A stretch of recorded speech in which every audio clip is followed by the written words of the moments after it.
All right, familia, let's speculate on X-Men 97 Season 2. I was so excited last night. I saw this trailer late when I was in bed and I was tired. I was ready to go to bed, and there it was served to me on X. So I did a really quick reaction video, just breaking things down. And I got a lot of comments from people being like, no, you forgot that Bastion's arm had Cable's time traveling device, and that's why the X-Men were hurled through time. Or, Wolverine becoming feral was a little bit more complicated than that. And of course, I know that. But for the sake of a reaction video, I wanted to condense things down. I also didn't really, for people who are just checking out the trailer, you don't want to get into the nuts and bolts of everything because it could, potentially spoil something, but also it's going to go over a lot of people's heads. But that's why we're going to do this video now, where we'll get into the nuts and bolts of everything regarding the X-Men, what was going on in the comics, how is it being set up in X-Men 97, based off of this one trailer that's like a minute long. How long is it? It's a minute and 48 seconds. Well, like the first half of the trailer, though, is reused footage. So, I have my morning coffee. I got a great attitude. We are going to be seeing Lenore Zahn, aka the voice of Rogue, later today because we're doing a reading with her here in New York. So we're so excited. That's why I got my glasses on because we're literary people. But why don't we sit down and let's break down the trailer here? Spoiler warning, spoiler warning, spoiler warning. We're going to get into the nuts and bolts of things and what could potentially happen.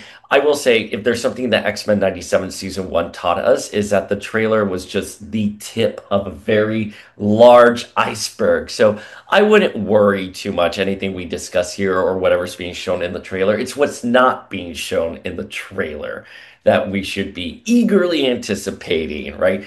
Um, I was thinking about this because, posting the trailer, I'm like, why did Marvel just not release the original trailer? And I started going down like in a rabbit hole in my head. I was like, just release the trailer online to everyone. Everyone wants to see this, even if it's a year out. It's not unheard of for an animated trailer to come out like, the fall before, right? Because it's coming out summer 2026. And the only thing I can think of is that maybe Marvel has allowed it to circulate online because no one was talking about the trailer. I'm telling you, I was on the floor at New York Comic Con with X-Men fans. None of us knew what happened in the trailer. People who went to the panel didn't talk about it. The problem with the New York Comic Con panels, and I don't know how big this room is, so that's up to however the cons organize it. But I was like, you have to pre-register to go to the panel. You can't just walk into the panel. You can't just stand in the back like you used to back in the day. So, it's very hard to get into these panels unless you're planning. So the only thing I can imagine is that diehard X-Men fans, not many of us were able to get there. And again, I'm not a panel person in general. So I was like, whatever, and I kind of got the tea on the back end that something was going to happen. I was like, well, whatever happens, I'll hear it from other people. And I didn't. I didn't hear it from any other people. So, we started talking about the trailer last night. The DMs have been flooding in endlessly. People are like, "Where's Emma?" and all that fun stuff. And again, just because it's not in the trailer doesn't mean it's not going to be in the series. And I think I've said this before. I love Emma Grace Frost very much. I think she should be front and center, and we'll get into it a little bit more. But I wouldn't, Emma is one of those characters that you have to handle very delicately. And I think they're going to be building towards Emma, sort of like what I would think. Okay. So the trailer is starting off with Apocalypse, and this is Apocalypse's first appearance at the end of the two-parter episode with Rogue and Your Island in season one with the Cure. And this is the end where Mystique is walking on the rocks and she goes, Apocalypse, Apocalypse, I found another mutant to be your slave. And this is where we find Apocalypse for the first time. And he goes, Warren Worthington the third. Wings of an angel. And Mystique right here just said, how did you know he was a mutant? And he says, because I know more of this world than you can dream. That is why I must destroy it. All from memory. Did not have that quote down. I rewatched that VHS over and over again, but this clip right here, his first introduction to Apocalypse, and he was terrifying. He was very terrifying, and here he is in X-Men 97 at long last. And so that's when him and his horsemen start attacking the world. I mean, it was really traumatizing to see Famine use his powers in the animated series. I mean, people became gaunt and skeletal. It was really like they were on a wagon in the countryside. It was really scary. I mean, again, Apocalypse does not F around. All hands on deck with Apocalypse. All hands on deck with Apocalypse. So that's why like I love the build up here. And obviously they just showed Gambit die. And here he's talking about so much pain, so much death. Okay. So let's talk about Gambit and his relationship to Apocalypse because I think it's going to be much better in X-Men 97. So you have to understand in the comic books, post House of M, we had a situation with the mutants where there was only 198 mutants left on the planet. And Apocalypse finally reemerges because we hadn't seen Apocalypse since the search for Cyclops and the 12 saga. And he wants to save humanity. And Gambit actually volunteers himself to become a horseman of Apocalypse. But he only does that in order to infiltrate Apocalypse. And, the consequences are catastrophic, right? So he comes out with like the long white hair and like really maniacal looking vibes.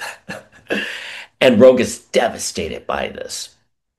So the story was not well received at all. And in fact, no one really talked about him as death on a large scale. In the way that we are talking about it now, no one is talking about it. X-Men 97 is bringing dignity to that Gambit as a horseman of death storyline.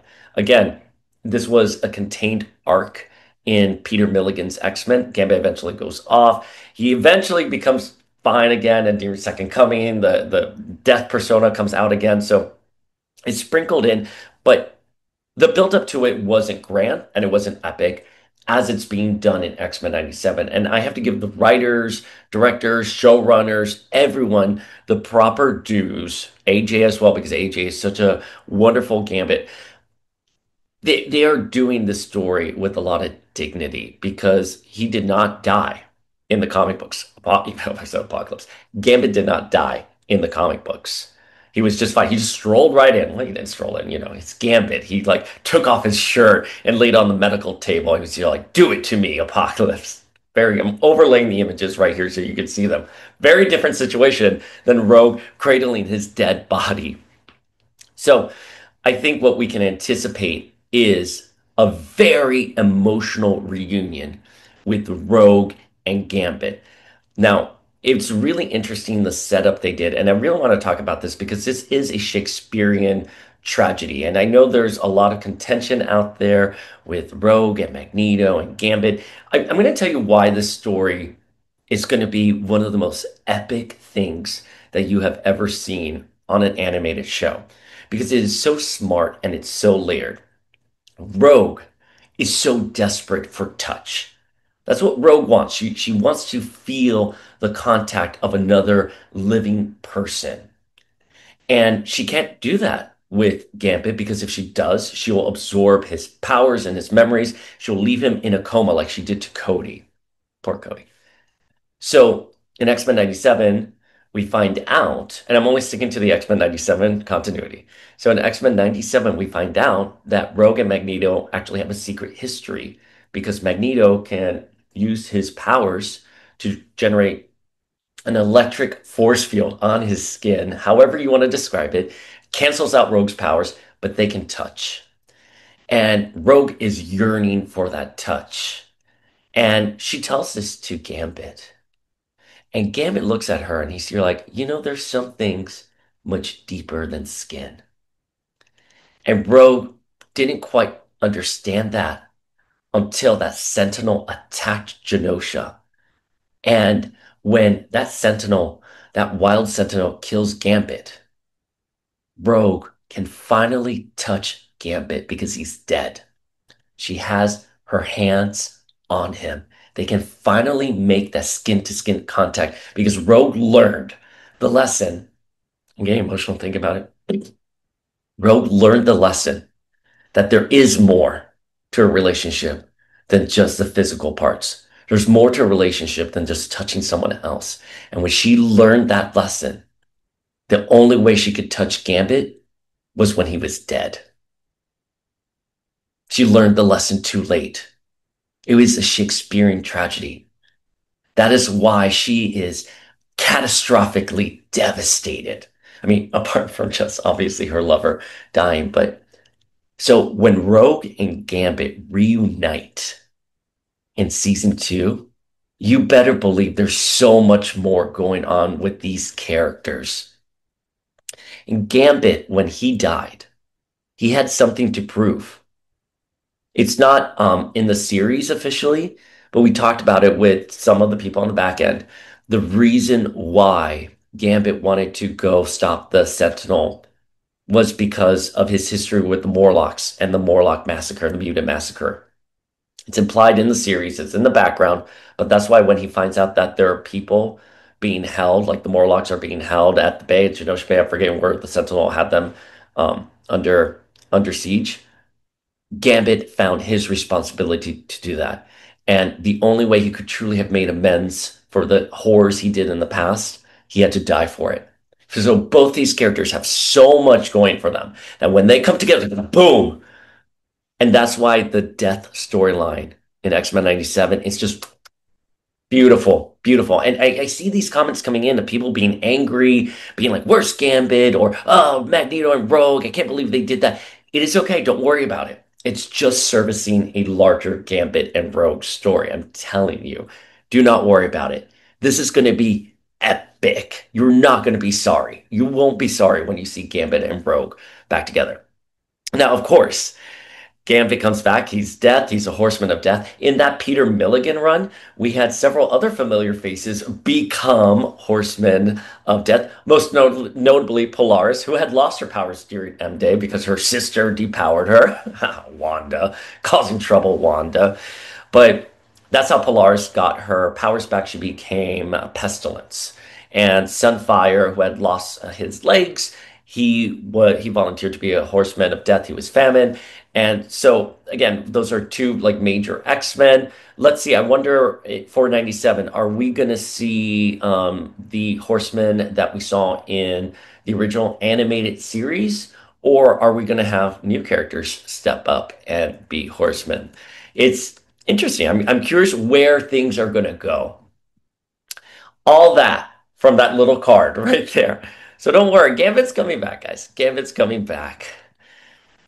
Apocalypse's laugh is terrifying. Absolutely terrifying. I can't. I can't. I love this intro. Marvel animation just has swag. All right. So here's another thing I wanted to address really quickly. Bishop says something or someone pulled the X-Men through time.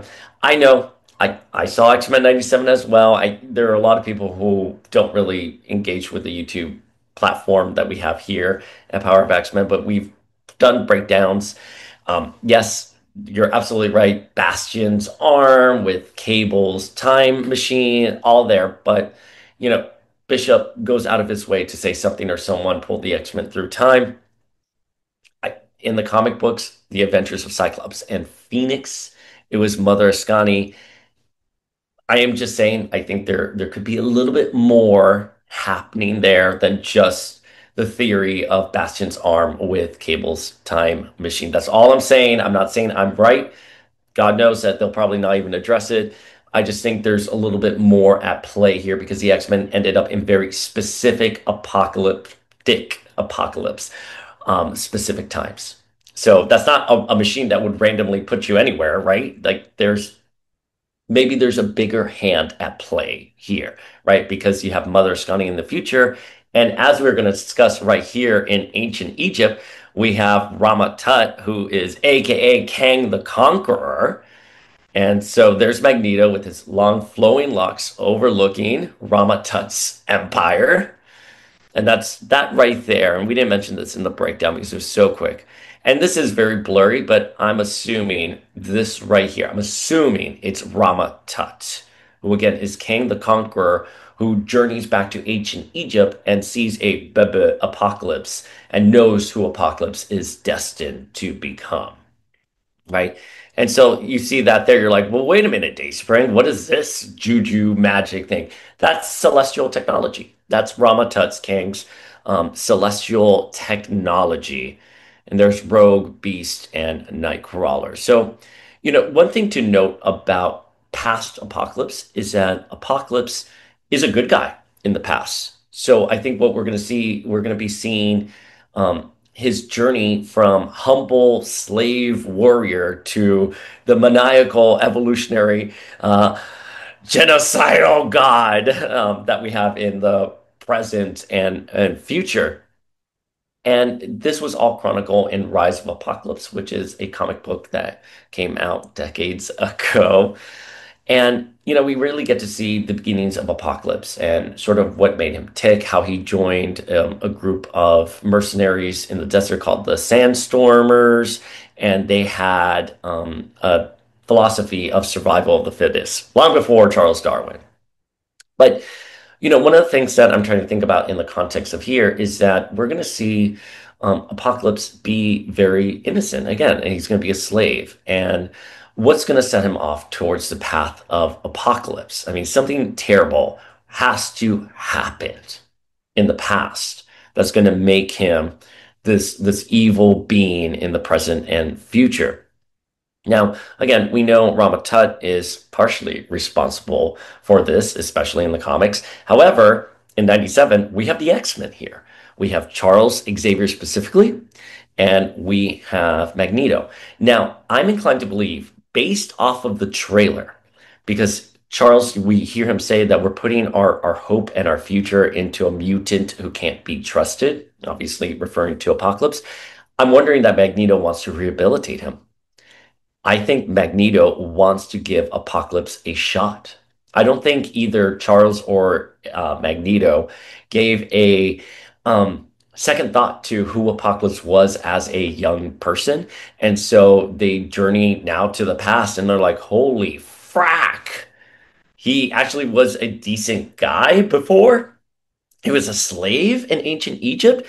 Man, why don't we try to give him a shot? I think Xavier is going to be a little bit more pessimistic, where Magneto is going to be optimistic, which that's very interesting because those are two different sides of how they typically are, right? Magneto's like typically the one of, I'm going to punch first, ask questions later. Xavier's like, hold up, let's assess the situation.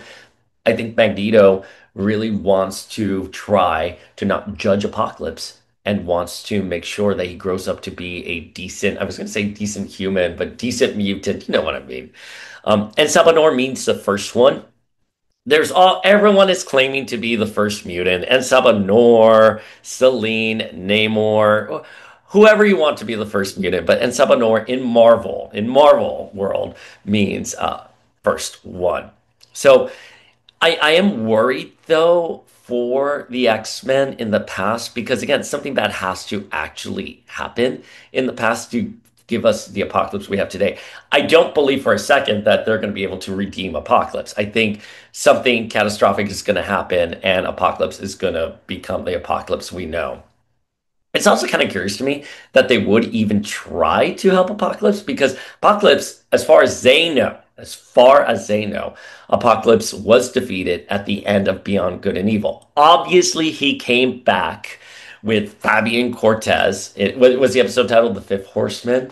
In the last season, I'm forgetting episode titles, but again, Familia, I do a lot of this from memory. The only thing I have right here are just like little outline, like Apocalypse, good guy, Egypt. You know what I mean? Just to set me off. So I don't always remember every single detail off the top of my head. But yes, Apocalypse has been resurrected in the present, but I don't think Xavier and Magneto know this. Obviously there's a time lapse between the series. So maybe they found out in between. That's fine. I'm okay with that. But I would assume they'd be like, maybe if he has ceased to exist at the end of the nexus of time, perhaps we just walk away from this.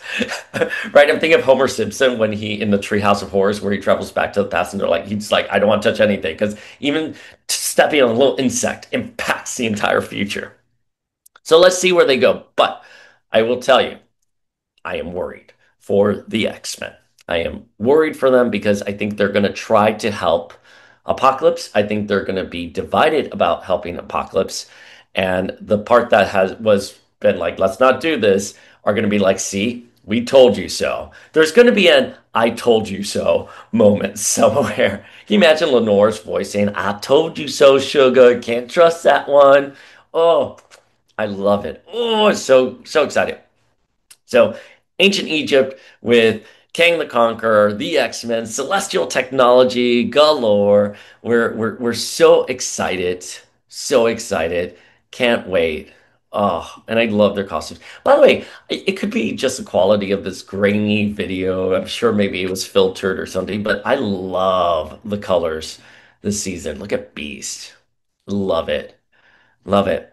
Okay, so that's celestial technology again. I'm assuming, does that look like Apocalypse? Let's see. I can't see if that's Apocalypse. Hmm. Whoever that is, I that is either Apocalypse or Ramatut. That looks like maybe Apocalypse donning his armor in the past. I don't know. What do you think? Let us know in the comments below. Yeah. See, celestial technology everywhere. All right, so Apocalypse has a Lazarus chamber, which is basically the Lazarus pit on DC. I know in the last video I just called it Lazarus pit. I was trying to be funny, but my humor doesn't always translate.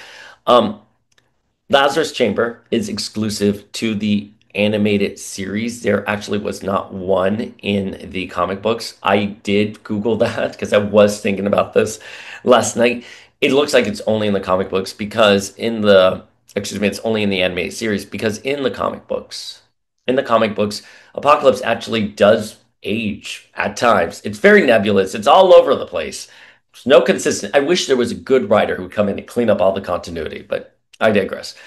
Um, Apocalypse during the 12 needed a new vessel. That's why he needed Nate Gray in the future in the Adventures of Cyclops and Phoenix, which we will discuss. He needed Strife to be a new vessel. And you take off that armor that Apocalypse is wearing, that like helmet head that we all assume was his face. It's actually just a mask, and there's an old man underneath it. So however they clean that continuity up in today's world, we can all sound off in the comments about it. I know we have a lot of feels about it, but in the X-Men animated world, he has a Lazarus pit chamber. Damn it, Lazarus chamber, where he could get resurrected, and it looks like it's fueled by all these corpses, but the way it's sort of done is when Apocalypse is becoming weather beaten and old, he just goes to the Lazarus pit chamber. Damn it. Uh, Lazarus chamber and just like takes a little nap for a while. And then he comes out looking refreshed and incredible and then possibly handsome. All right. So this is the kickoff of the adventures of Cyclops and Phoenix. And I love the adventures of Cyclops and Phoenix. I've wanted to do a proper breakdown of the adventures of Cyclops and Phoenix on the podcast. We've spoken with Scott Lobdell about it. So please go check out our interview with Scott, where we just talk all about the adventures of Cyclops and Phoenix, among a lot of other stuff. But the Adventures of Cyclops and Phoenix in the comic book. Talking about in the comic book.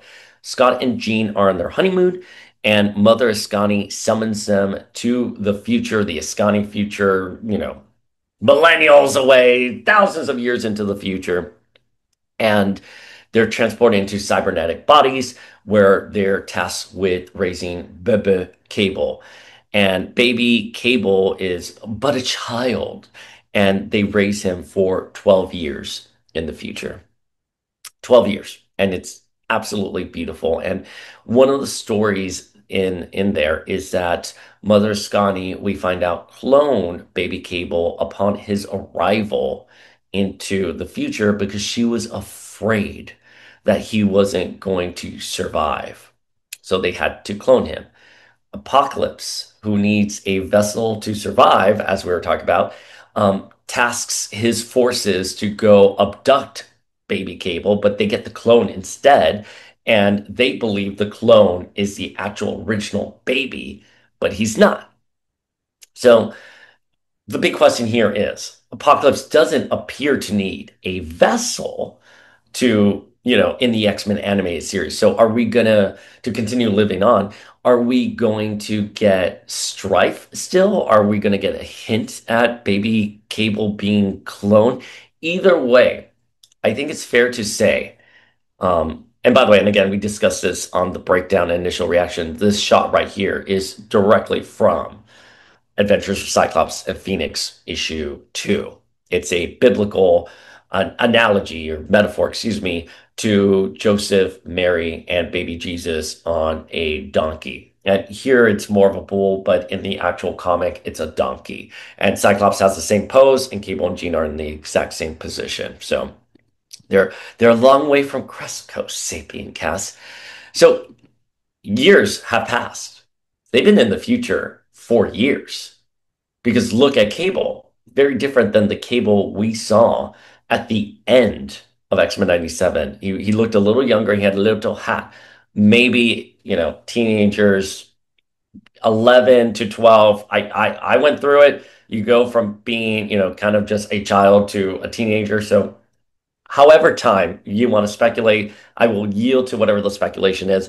But I think it's safe to say that Jean and Cyclops and the rest of the team, which we'll discuss again here, have spent a significant amount of time in the future raising baby Cable. And I think in the future, they're going to be dealing with a world where Apocalypse is ruling. So let's see what they've set up right now with X-Men 97, just based off of what we talked about here. We're seeing the beginnings of Apocalypse in the past. We know in the present, he's resurrecting Gambit. And in the future, he's ruling the planet, so to speak, continent, maybe a little island, who knows, whatever he's ruling. But he's of a position of very high power where he's very dangerous and enslaving lots of people. So the X-Men are fighting Apocalypse, past, present, and future. That's how big the threat of Apocalypse is. So where are they going to go with this storyline? It's going to be interesting because the Adventures of Cyclops and Phoenix, a lot does happen there, but it's isolated to just the Adventures of Cyclops and Phoenix, just the Summers Gray family. They're the cyborgs, Apocalypse's forces that they're fighting. In the comic books, Apocalypse wants to release a virus that will affect mutants and humans, and so they're trying to stop him. I don't know what they're going to be doing here. Let's see what they eventually come to terms with. But um, so here's Bishop, and at the end of season 1, Bishop and Forge are like, "Let's go save the X-Men." So the X-Men of the past and the future have no way to get back into the present. They're going to need Forge and Bishop to come rescue them, right? It's right here. He said at the end of season 1. So we can anticipate that as shit is hitting the fan in the past, Bishop and Forge are going to come in and be like, we gotta go, right? And they're like, wait, we just made the situation worse. Apocalypse is even more evil now. And Bishop's like, it's now or never. Let's get out of here. You know what I mean? And then in the future, they're probably like, hey, Red and Slim, sorry, gotta tear you away from your child. We're gonna talk about that in a second when we get into Mother Scotty. But yeah, so we can assume that Forge and Bishop are gonna have major plots. They're going to be running through time, trying to rescue the X-Men. I wonder if we'll get like some kind of like time cop comedy where they end up in some, alternate universes or different eras, different decades. They were like, oh, we didn't mean to end up in the 60s, but while we're here, why don't we take a little break and do some LSD with these amazing hippies? You know what I mean? I wonder if we'll get like a little gag like that. I don't think so, given the pace of X-Men 97, but we'll see where it goes. Bishop looks great. Bishop looks great. Oh, I'm so excited that he's gonna be front and center. Oh, I'm so excited. Will we get more information on Shard is another thing that a lot of people have asked me. Um, Shard was hinted at in season one. Let me go back a little bit. Um, Originally, at the end of Beyond Good and Evil, or the original ending for Beyond Good and Evil, it was supposed to be the series finale for the X-Men animated series. However, they got renewed last minute for season five. So that's why the animation shifted because so many people had already found work. They retooled the ending, but the original ending was supposed to be that Bishop and Shard were stranded in the present and that they were going to join the X-Men.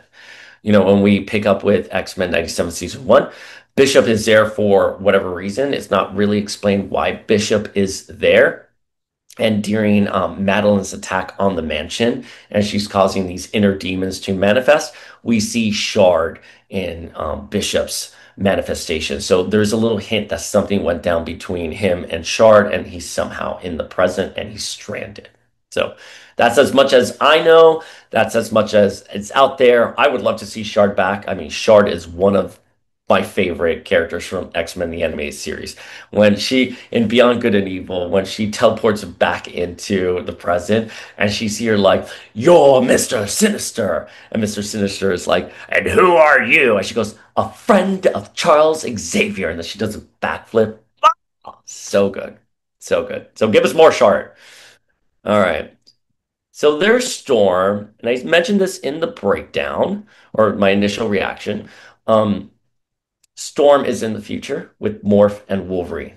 They're in the future. That was not revealed at the end of season one. They were kind of a question mark all over. We didn't know where they ended up, but I can confirm on the back end they are in the future. And I wonder what kind of storyline Storm's going to have. This is her Uncanny X-Men 270. I'm really bad with issue titles. Believe 270, where she was de-aged. I don't believe Storm here is de-aged at all. But the I was gonna say green because I'm looking at the cape. The blue and gold standard, uniform with the hair and the ponytail is a direct homage to Uncanny X-Men 270. She is in the future. It looks like she has fire swirling around. I don't, we talked about this in the previous video. Is that the Phoenix? I don't think so. I don't think they're going to give Storm the Phoenix by any means, but is the Phoenix circulating around? I don't know. Now, I'm curious to see how many years have passed since they've been there. If Storm had retained her mohawk at the end of the season and we saw her now with long hair and a ponytail, we can be like, damn it, a couple years have passed. But, the Adventures of Cyclops and Phoenix, like every issue sort of opened up, with a time jump forward. So I believe it was like 5 years, 8 years until we got to like 12 years. It was four issues, so not a lot. But you know, let's see what the time lapse is. There has to be a significant amount of time lapse, right? Look at that. Storm looks so good. All right, let's get into Wolverine.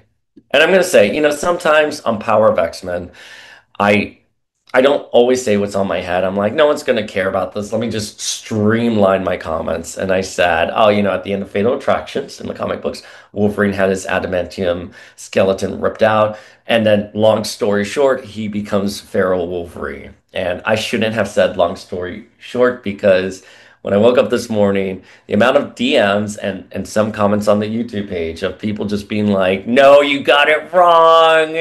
No, it's not that his skeleton, his adamantium skeleton being ripped out, caused him to go feral. I know. I absolutely know that. And we've discussed it at nauseum here at Power of X-Men because we're big fans of Tyler Dayspring. I mean, like, per my namesake, Dayspring, and Genesis. So, but that's why we're doing this breakdown and spoilery kind of content here so we can discuss it. So, yes, in the comic books, um, Tyler Dayspring, aka Genesis, aka the son of Cable, manipulated by Strife and Apocalypse, tries to get Wolverine to join the Apocalypse forces, and he tries to bond his body to an adamantium skeleton, but everything goes wrong and Wolverine regresses into feral Wolverine. Now, Tyler has been introduced into the X-Men animated universe.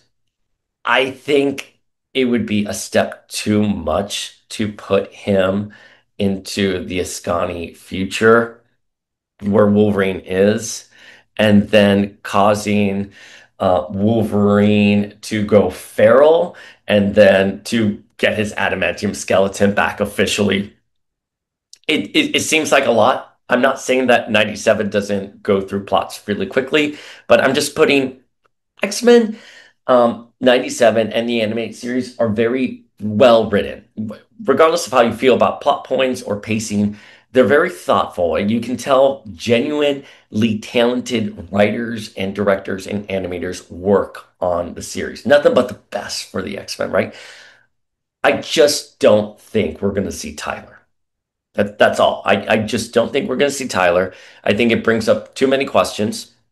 Right. And if we do see Tyler, I think it's going to be in a cameo, like how we saw Vulcan. Like, wait, isn't that? Oh, it is. And they'll let our imagination run wild with it. What I think is going to happen is that they're going to streamline the story. And I think that Wolverine, without his adamantium skeleton, he's going to regress into a feral state. Jean sort of said that once during the Onslaught era. It's like, Scott, look, Wolverine without his adamantium skeleton has mutated further than we can ever anticipate. Right? She didn't know everything that was going on the back end. But let's see where it goes. But Wolverine is obviously going to get his adamantium skeleton back. The question is he gonna play on Apocalypse's side? We already got the death card is already filled, right? Is he gonna be another horseman? I don't know. I wouldn't. That's another storyline I wouldn't bet on because again, during the 12, we found out that Wolverine was the horseman of death because why not? Everyone gets to be the horseman of death, right? Hey, Archangel, take a break. Here's Gambit. Here's Wolverine. Here's Dakin. Dakin. I say Dakin. I don't want to get corrected in the comments, but um let's see where they go with this. I think Wolverine is a really great character, and I think he needs to be a little bit more front and center. I know that's really contentious there, but he's Cal Dodd voices him so well. And this shot right here is a homage to the Frank Miller Wolverine issue 1. Direct homage. Look at that. I intuitively smiled looking at that. I love it. Yeah, so whatever happened to him here, whether it's Apocalypse, whether it's Genesis, whoever it is, he's getting rebonded with his adamantium skeleton. Does it happen in the past, present, or future? Right? Obviously not the past, but does it happen in the present or the future? I don't know. It would be, it's a lot to do, right? I mean, how long are they going to spend in the future versus getting into past? There's a lot going on here. So, this looks very futuristic to me. My money would be that as Cyclops and Phoenix are raising the cable, Wolverine is going to get his adamantium rebonded, and if not, then it happens in the present. Something like that. That's the only thing. Well, let's see right here. What's he wearing? So he's wearing. Hmm, this looks like his brown costume, doesn't it? His brown and orange costume. I mean, he's partially shirtless. Let's see. Let's see where it goes. That would tell me maybe it's going to be the present. Because wouldn't his hair be grown out a little bit if he's been in the future, or like where does he find a barber in the future? I don't know. Oh, I mean, everyone looked like that great hair. I mean, Cyclops still had his hair like the same. Gina Storm looked fabulous. Maybe I'm overthinking this. All right, there's Jubilee and Sunspot in his X-Force costume. Now, Jubilee has worn her hair like this before, at the end of the original series in season 5, and then they picked up with her having the shorter hair. So Jubilee likes to let her hair grow out. There's Sunspot in his X-Force costume. My question here is, this is a world without the X-Men. I'm assuming this is the present. Right. So here's my question. Okay, let's break this down. There's two scenarios in this is and on how this is working out. One, this is a world without the X-Men in the present, or the X-Men have now returned from the future and the past, and Sunspot gets a costume upgrade. I don't know why Jubilee wouldn't get a costume upgrade. Seems kind of weird to me that she wouldn't be. Is that it? Still looks like the black costume she had. Let's see where it goes. Right, it's kind of hard with this grainy video. So, do the X-Men come back and the junior team that was holding the fort get new costumes, like Jean right here in her new X-Men costume, or is it Cable? I want to come back to this really quickly, but let me just show it right here. Right here. Or is it Cable? Because here's a shot of Cable, and then there's Sunspot. Is Cable recruiting X-Force members? And it begs the question that in a world where the X-Men are MIA, because we knew it was a couple months at the end of season 1, have other mutant groups stepped in? And as we see later in this trailer, we see X Factor. And X Factor is a government sponsored team that hunts their own kind. Is X Force now going to emerge as a reaction to that and sort of, take the mantle of the X-Men, but just make it, blood and gore, hayata, is that what they're going to do? I'm curious. I'm curious. So. And in that process, they're like, "Hey, Sunspot, here's a new costume." So Cable and Domino, will we see Cable and Domino? I would love. Domino has been in the background of the original anime series. It would be great for her to step in. So here, I'm just. This is just me thinking about it. I For me, this reads they're back from the future. They're in the present, and they were depressed as fuck. I said it because in the original Adventures of Cyclops and Phoenix, it's heartbreaking. Jean and Cyclops in the original Adventures of Cyclops and Phoenix in the comic book did not want to leave baby Cable behind. And they were so incredibly upset leaving him behind. They literally are just looking at him as they fade away. So them wearing these new X-Men era costumes, which I love. I love the new X-Men era costumes, but I wonder if it's a reflection of their turmoil. I wonder if it's a reflection of their sadness, of we came from a dystopian future, we saw it firsthand, and we had to leave our son there. Oh God, man, I'm gonna cry thinking. Can you imagine leaving your son in a future that is a dystopian? Man, when they see Forge and Bishop show up, I hope Scott and Gina are like, absolutely not. Absolutely not. We're keeping our family together. Sorry, I'm actually crying. It really is heartbreaking to think that. And they have their daughter there too, of course. Like, what about Rachel? We'll talk about Rachel. I have notes for Rachel, mental notes for Rachel, but we'll get to Rachel. We'll talk about Rachel. But they're raising baby Cable, and yes, elderly Rachel's there. I wouldn't, you know, not the same as a human child, but if my palms are no longer with us, if they were in a future, a dystopian future, I would move heaven and hell to join them there. Would move heaven and hell just to be there with them, and I would not leave them behind. So, are Scott and Jean wearing these costumes because they are fucking pissed and sad and depressed?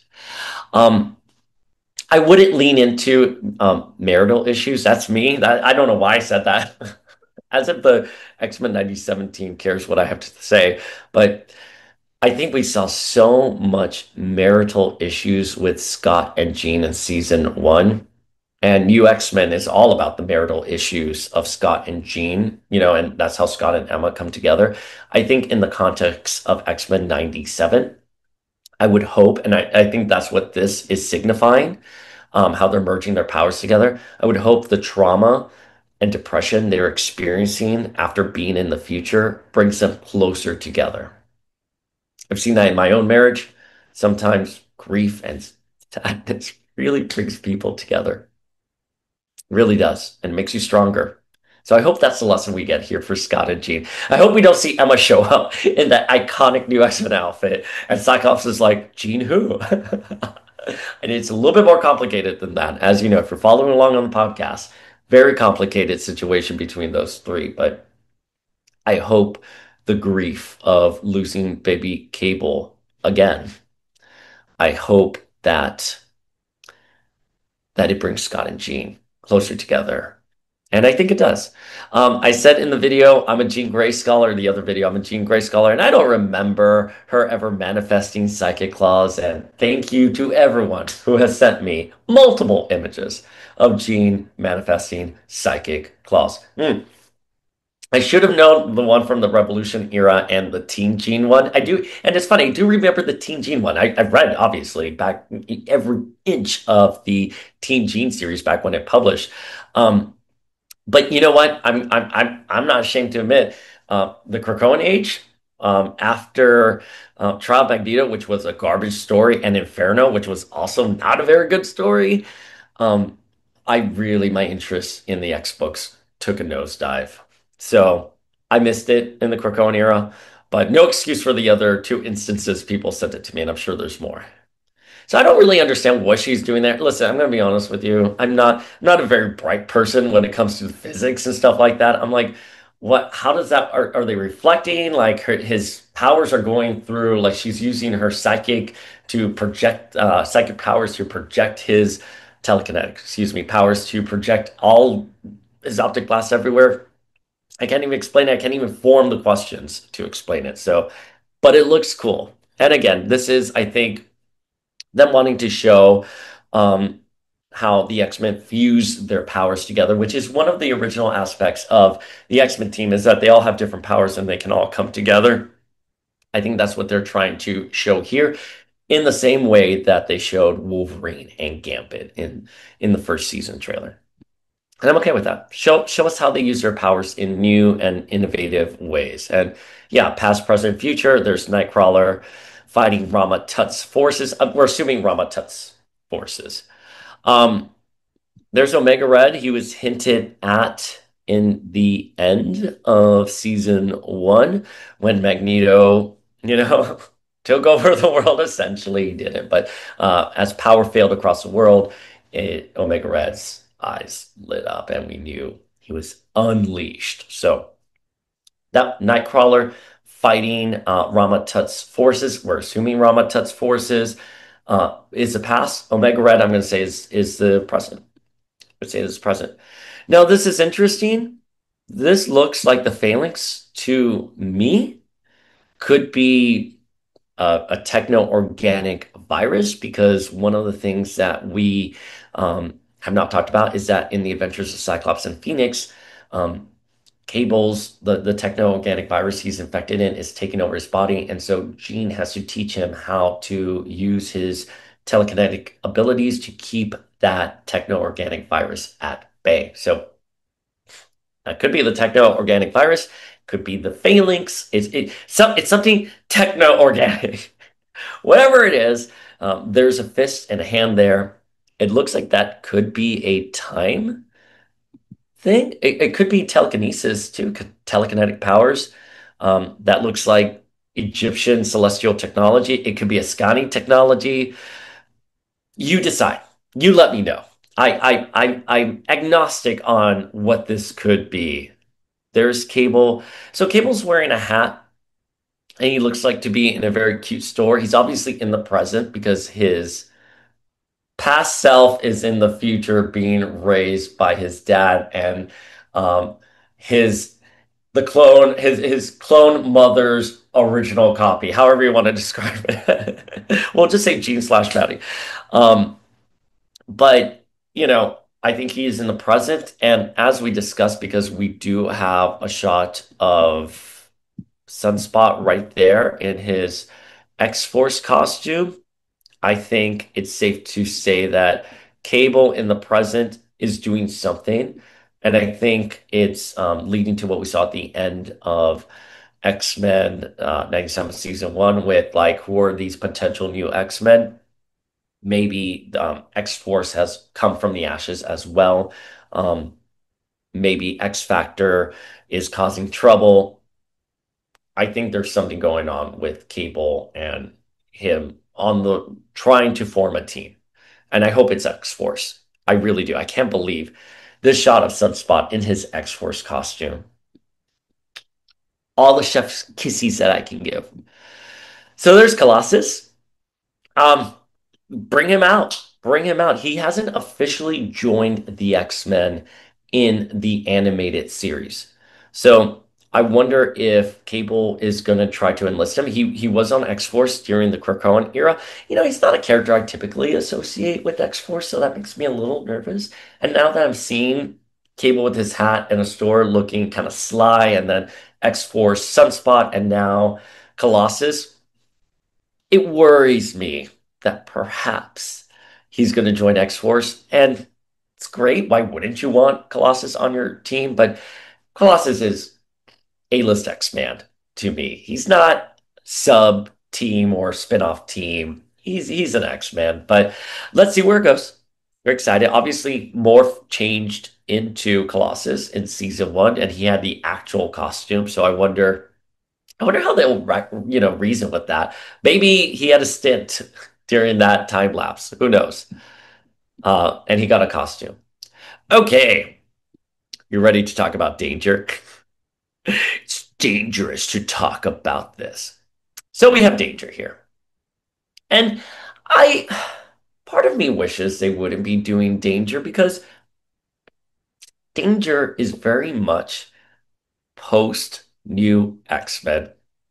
Not a 90s character at all. I mean, Genosha being destroyed by a wild sentinel is not 90s at all either, in fairness. And many stories have been adapted, like Dark Phoenix and the Phoenix Saga, right? And Days of Future Past have been adapted to the series that were not 90s. And that's fine. That is 100% fine. But Danger is astonishing early Y2K aughts X-Men storytelling. And the only way to do a proper danger story is to have Emma Frost leading the X-Men, our flagship queen, and Kitty on the team. And that's what I would sort of liked. It was a different era for the X-Men. And for those of you who don't know Danger, basically, the Danger Room became sentient, and Xavier knew about it and silenced her and kept her captive to train the X-Men. And she finally becomes self-aware in Astonishing X-Men because Xavier has left the X-Men and Danger found her time to come out. And she was, let me tell you, so much hype built for her. She was unstoppable. It was truly terrifying when she took over the mansion and she basically neutralized the X-Men. Check out Astonishing X-Men. That is a Whedon comic, but the John Cassaday art is great. But it was great built up to her. And as we'll see later in the shot here, I want to get back to this, but right there, it goes so fast, and I have so much to say. It's like a 2-minute video, and we're going on like an hour here. Not an hour, but you know what I mean. But danger. You see this kid right here in the middle with the blue and the yellow? That is Wing. I'm trying to get you Wing. That is Wing. I'm confident that's Wing. I just pulled the images. So, from the comic. That is Wing right there. Um, Wing has the best power ever. He has the best power ever. Do you know what his power is?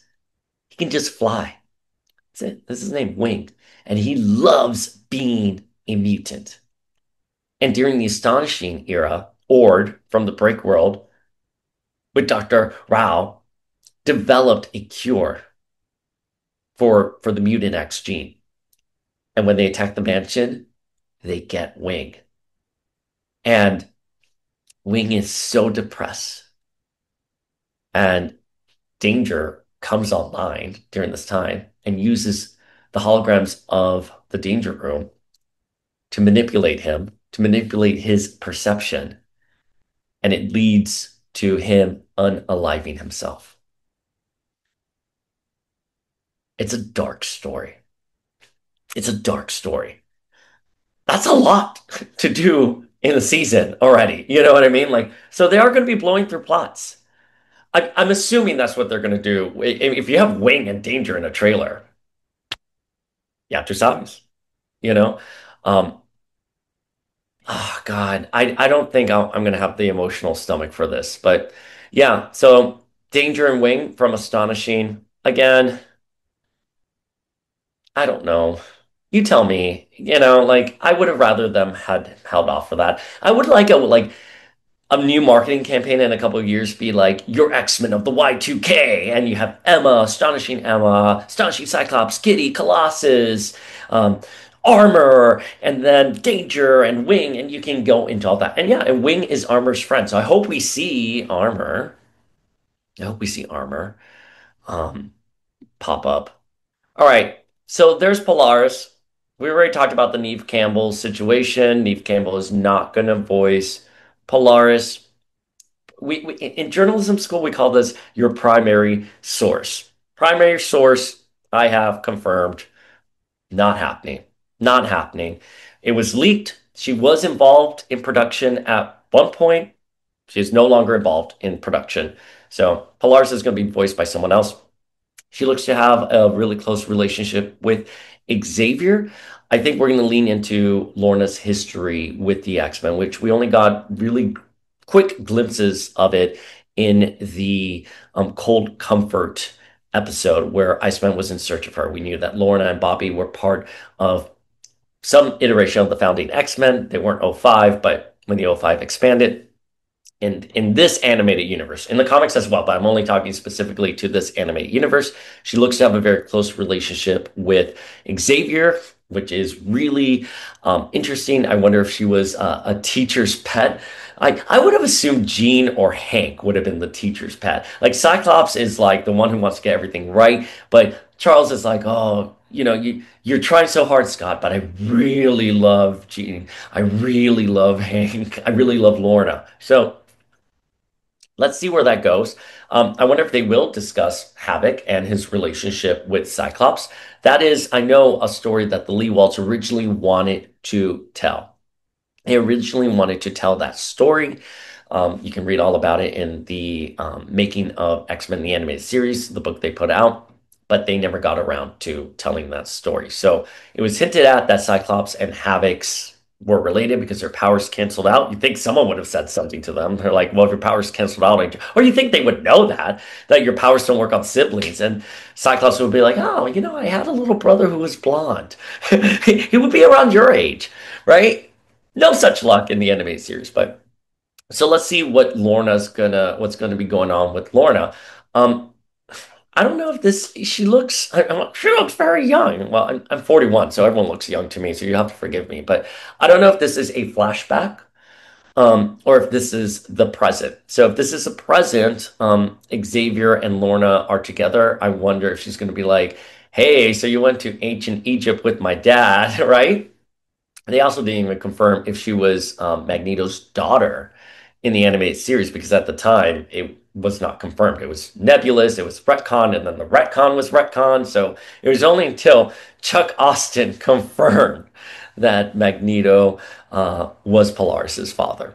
So let's see where they go with Polaris. I think we can expect a really well fleshed out story for her. I hope they give her a really good story. And we'll get into it in a second here with the next shot of X Factor. So we talked about this in the breakdown already. We already talked about Wing, um, Penance, and Kid Omega. I was about to say Scott Free, Kid Omega. Um, I wonder if this is Generation X's version of Generation X. Now let's talk about these two kids on the sides here. I was told again, a primary source. So I'm just reporting on this. I don't want to get into debates about this on the comments.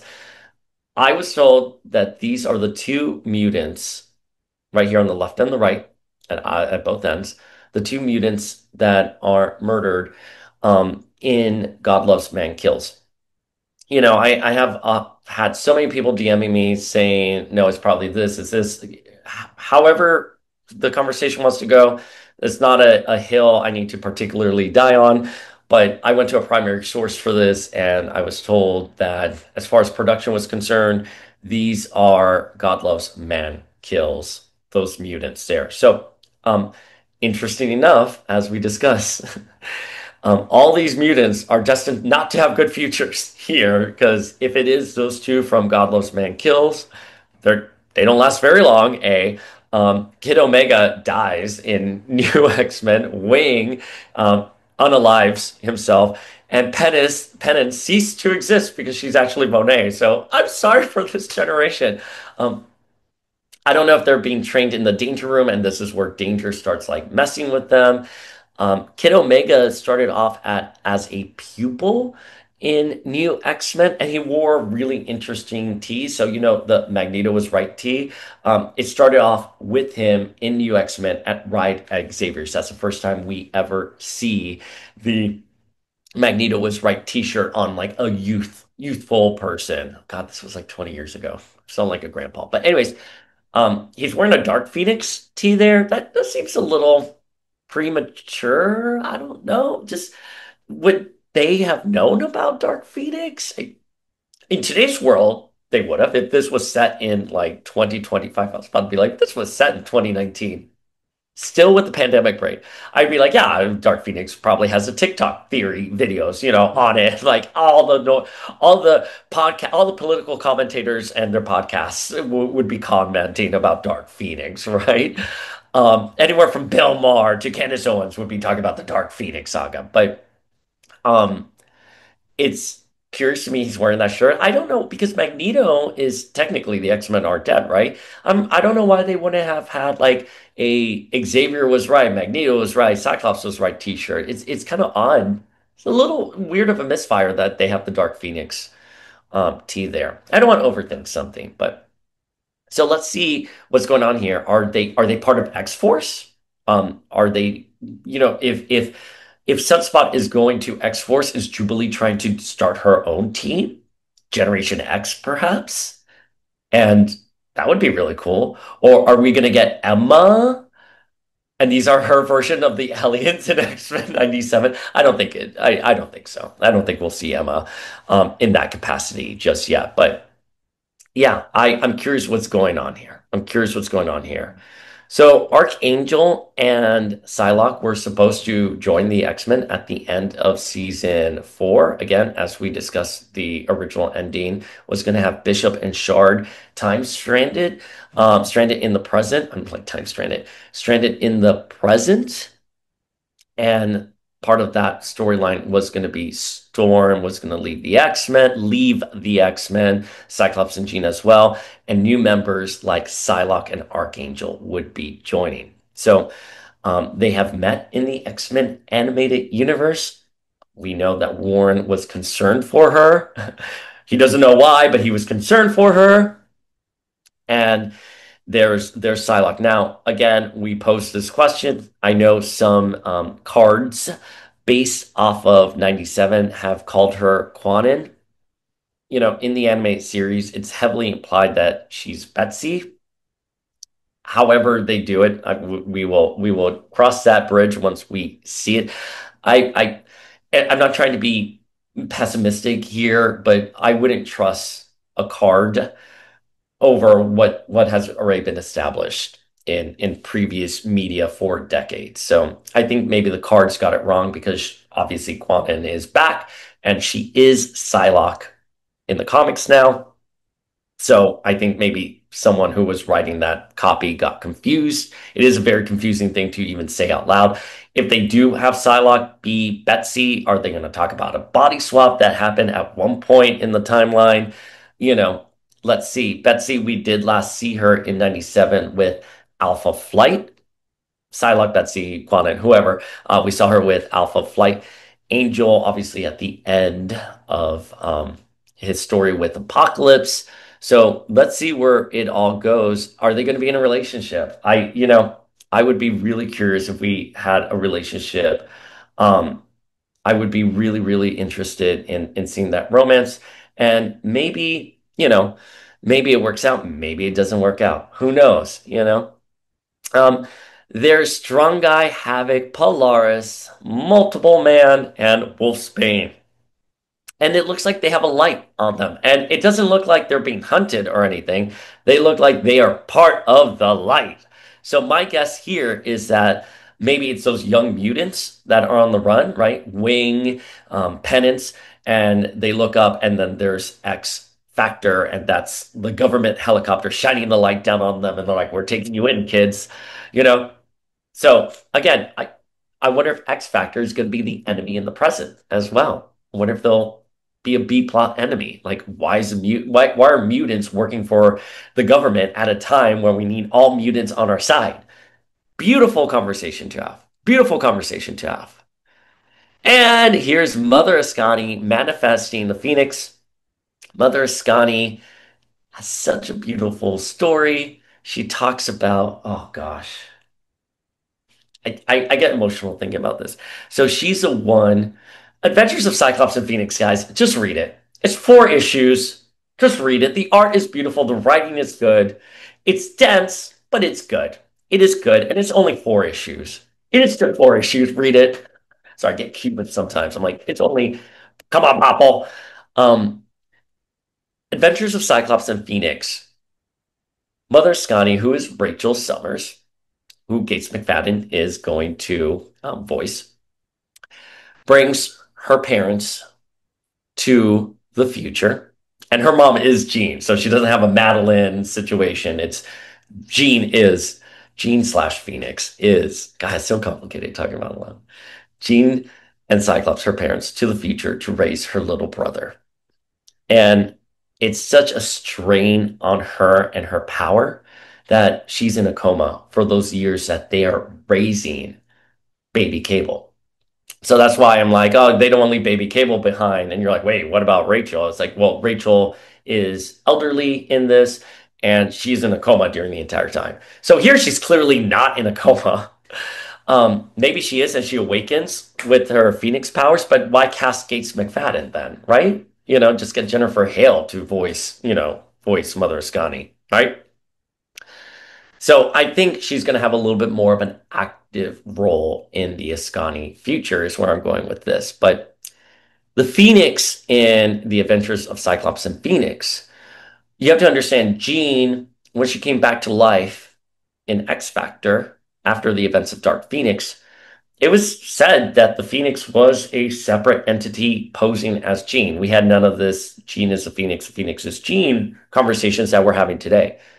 The Phoenix was a separate entity who was impersonating Jean. Jean had no significant ties other than the sliver of the Phoenix that lived on inside of her following Madeline's death in Inferno. So Jean had no code name. She had no code name whatsoever following the events of Dark Phoenix. So in the adventures of Cyclops and Phoenix, at the very end, as Mother Scani is fading and they have to go back to the present, she has a moment with her mom. Mother Scani looks at her mom and says, "Can you do me one favor, Mom? Can you please take on the mantle of Phoenix?" And Jean doesn't want to. And Rachel's like, "I know this name caused you a lot of pain, but it also symbolizes a lot of good for my family because we were always able to rise from the ashes, even after apocalypse, even after everything that we have been through, our family can rise from the ashes." And you have to understand at this time, Jean hadn't really fully accepted Rachel. And, we finally got her and Rachel making amends right before the wedding because Jean was going to propose to Scott. And Jean was like, "Listen, I know I haven't been the best, but I'm going to do something and maybe you'll be born tomorrow." And it's a very cute moment. But still, it wasn't too long after Jean being like, "Who are you? You're my daughter? No, get away from me." Which, by the way, Team Jean on this. I'm sorry. Come at me. but Jean was in a suspended animation cocoon at the bottom of the Jamaican Bay. She wakes up, she finds out that a cosmic parasite took her place, destroyed an entire star system, and then died on the moon. Cyclops was left alone, married a clone of hers, had a baby with said clone, and now you have a daughter from the future who has that parasitic cosmic force it's wielding, that she's wielding. Yeah, I would, if I were Jean, I'd be like, hold up, this is too much for me, right? And they're practically the same age in the present, so Jean wasn't the best in that moment. It's fine. It's fine. She wasn't the best, but within reason, she wasn't the best. And that's why this moment, even though they had that moment in Excalibur leading up to the proposal and the wedding, Rachel was part of the wedding party, even though we had those moments, this was finally a I love you, you're my daughter. Yes, I'm gonna take on the name of Phoenix. And that's why Jean in modern era goes by the code name Phoenix because of that moment in the comic books. So we're gonna get this here. The Phoenix itself does not manifest though. I mean, it's implied that Rachel obviously had access to the Phoenix, but then she's here like, kid, because I got so old, that the Phoenix just left me. It went off to better pastures. I'm like, Jesus. That's really rude, Phoenix. You know, I'd be a little pissed off about that. I'm like, you're supposed to represent the maternal legacy of my clan. And Phoenix is like, peace. So like, okay, sweetheart, you'll be sorry. You'll be sorry. Just wait till you go to Namor. You know? So it looks like here she has a Phoenix. That to me, she's manifesting the Phoenix. I wonder if this is, they're going to flash back to her summoning Scott and Jean and the X-Men or sending them back. I don't know. Let's see. I got so emotional. I get so emotional on this. I think it's safe to say. I think it's safe to say I'm excited for season two. Um, so this is the future, I'm assuming, because there's Apocalypse of the future. He did not look like that in the Adventures of Cyclops and Phoenix, so anyone's guess on that? It looks a little Bastion coded to me. You need like ultimate form, right? Super Apocalypse. God, you put super in front of anything, I'll be happy. Like Super Sailor Moon, Super Street Fighter. Oh, if you add Turbo, Super Apocalypse Turbo. I'm like, I love it. I'll buy 800 of these figures. Just add these power terms from the 90s. 90s nostalgia. All right, so that's Apocalypse. So that was the future. This is the present. And this is the past Apocalypse. That's him as Encelbanor. So again, they're leaning into that past, present, and future.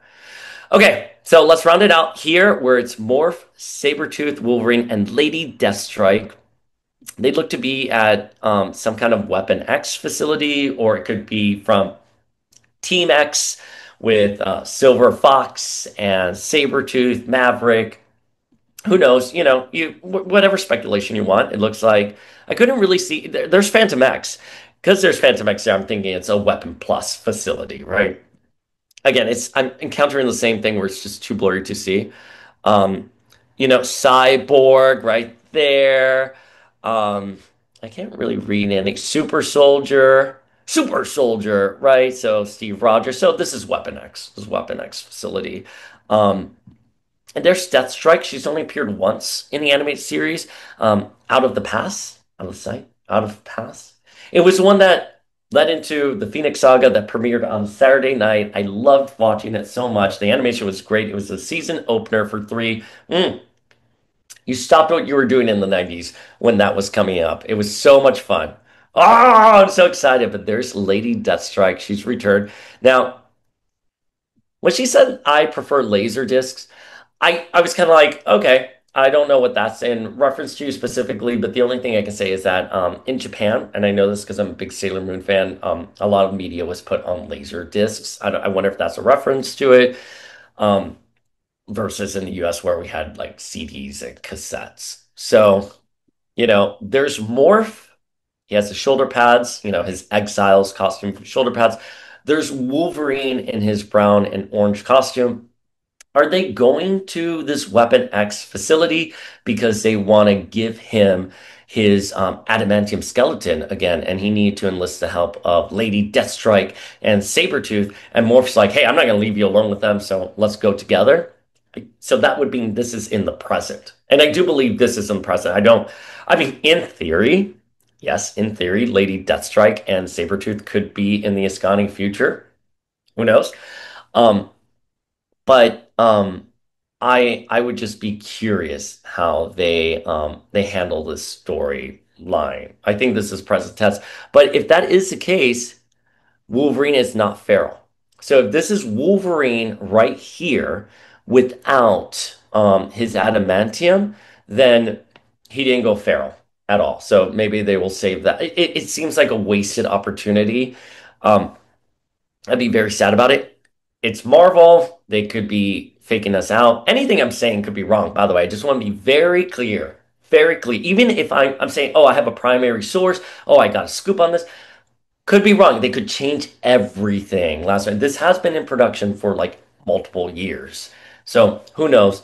They could swap out this and it could be Feral Wolverine. Who knows? But from what we're seeing here, based off of just the merit of what we're seeing here, it doesn't look too feral. Although now my glasses are playing tricks on me. I'm like, is he feral there? You guys decide. It's clearly not feral, but you know what I'm saying. Okay. So there we go, Familia. You tell me what you guys think. That is our thorough breakdown. You can come at me in the comments now. I get a little frustrated because when I try to streamline something for conversation purposes, so it's not like an hour-long video, and I try to streamline something, and someone's like, "Oh, you missed this information." I get a little testy about it sometimes because I'm lying in bed. I'm like, I know that information. I know it. I just didn't want to like boggle down the internet with it, right?